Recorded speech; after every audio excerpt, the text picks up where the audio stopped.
வம்சமே. இந்த கதை முடிவில் உங்களுக்கு தெரியும் அது என்ன அப்படின்னு. சரிங்களா? இது புது வாத்தியார். வாத்தியார்னாவே உங்களுக்கு எல்லாத்துக்குமே ரொம்ப பிடிக்கும் இல்லையா? பிடிக்குமா பிடிக்காதா? இந்த கதை முடிஞ்சதுக்கு அப்புறம் உங்களுக்கு வரும் பாருங்க. புது வாத்தியாருங்கிற ஒரு கதைன்னா ஒரு வாத்தியார் வந்து ஒரு கோயிலுக்கு போவார். மயிலம் அப்படின்ற ஒரு ஊர்.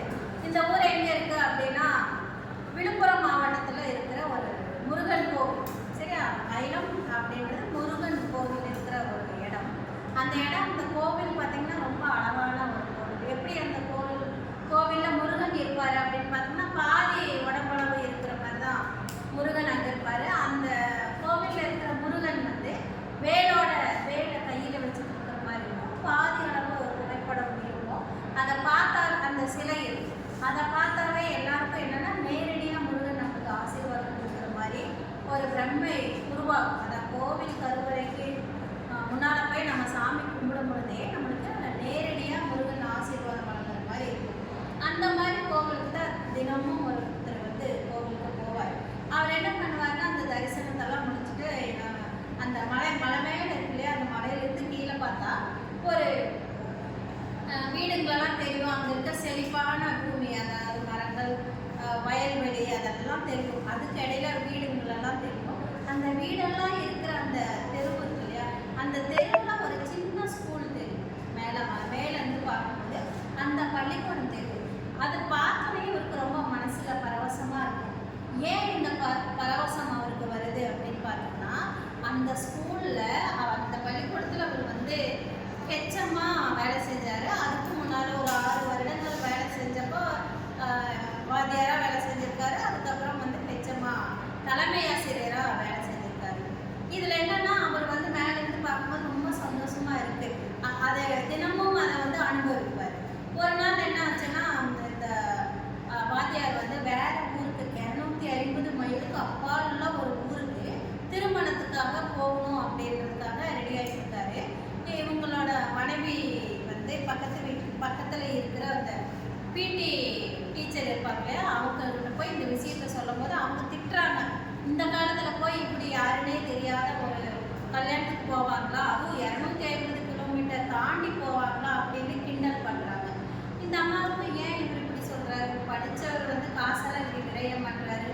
வயசான காலத்தில் வீட்டில் இல்லாமல் எங்கேயோ வெளியில் போயிட்டு இந்த மாதிரி இவ்வளோ தூரத்தில் ஒரு தெரியாத ஒருத்தருக்கு கல்யாணத்துக்கு போகணுமா, ஒரு கடிதாசி வந்துச்சு அப்படின்றதுக்காக இந்த திருமணத்துக்கு போகணுமா அப்படின்றது பற்றி பேசுகிறாங்க, கிண்டல் பேசுகிறாங்க. இது அந்த ஊர் முழுக்கம் பரவி அவர் வந்து கிண்டல் பேசுறதுக்கு ஆரம்பிச்சிட்டாங்க. ஆனால் இவர் அதை பற்றியெல்லாம் எதுவுமே கவலைப்படலை. அந்த அவரோட மனைவி அந்த பிடி டீச்சர்கிட்ட சொல்கிறாங்க. என்ன சொல்கிறாங்க அப்படின்னா, ஒன்றும் இல்லை, இவர் ஸ்கூலில் வேலை செஞ்சுட்டு போது அந்த பள்ளிக்கூடத்தில் இருக்கிற ஒரு எல்லாத்துக்கும் பிரியமான ஒரு வாத்தியாராக இருந்தார். இந்த பிரியத்துக்கு ஒரு உதாரணம் சொன்னால் யாரையுமே அடிக்க மாட்டார். அன்பாக சொல்லி, சின்ன குழந்தைங்க தானே, அன்பாக சொல்லி புரிய வைப்பார். அந்த டைமில் ஒரு நாள் என்ன ஆச்சு அப்படின்னா, ஒரு பொண்ணு வந்து கிரவுண்டுக்குள்ளே இவர் நடந்து போயிட்டு இருக்கும்போது அந்த மைதானத்துக்கு நடுவில் ஒரு பொண்ணு உட்காந்து விளையாடும் போது என்ன பண்ணுற அப்படின்னு இவர் போய் கேட்கும்போது, நான் வந்து சோறாக்குறேன், இந்த சோறாக்குற இப்போ மத்தியானம் ஆயிடுச்சுல, எனக்கு இன்னைக்கு வந்து இங்கே தான் நீங்கள் வந்து சாப்பிடணும்னு சொல்லி கம்பல் பண்ணி அவர் வந்து சொல்லுது. அப்போ இவர் என்னதான் இப்போ பண்ணுறா அப்படின்னு போய் பார்க்கும்போது ஒரு சும்மா அங்கே இருக்கிற ஒரு பெரிய இலை, காட்டு இலை இருக்குல்லையா, அதை பொறிச்சிட்டு வந்து வச்சுட்டு அவரை உட்கார வைக்கிறாங்க. உட்கார வைக்கும்போது என்ன ஆகுதுன்னா, இவரும் விளையாட்டுத்தனமாக அப்படியே உட்கார்றாரு.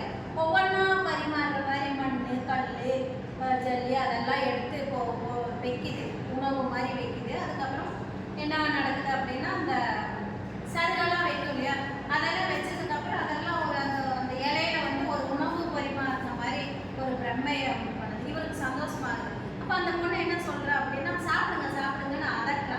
இவர் என்ன பண்ணுறாரு, நான் சாப்பிட்றேன் அப்படின்னு சொல்லிட்டு சாப்பிட்ற மாதிரி எப்படி நம்ம சாப்பிடும்போது எப்படி சமைக்கலாம் பண்ணோம்லாம் ரொம்ப நல்லா இருக்குது, இந்த மாதிரி ஒரு சுவையான உணவு நான் சாப்பிட்டதே இல்லை அப்படின்ற மாதிரி அவர் சொல்லும்போது அந்த பொண்ணுக்கு ரொம்ப சந்தோஷமாயிருக்கு. இவரை வந்து சந்தோஷத்தோடைய அந்த பிள்ளையும்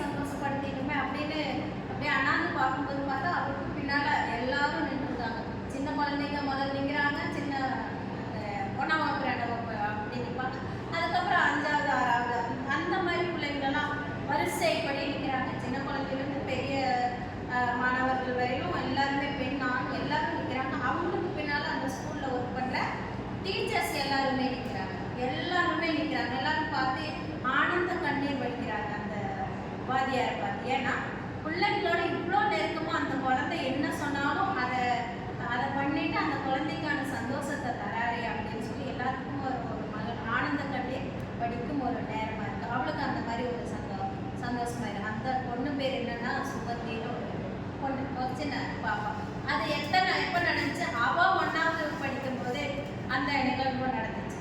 அப்போ என்ன ஆகுது அப்படின்னா அப்படியே காலப்போக்கில் போனோன்னா இன்னும் ஒரு நாள் என்ன ஆகுதுன்னா அதுக்குள்ளேயே ஒரு பையன் கூட்டிகிட்டு வரான்.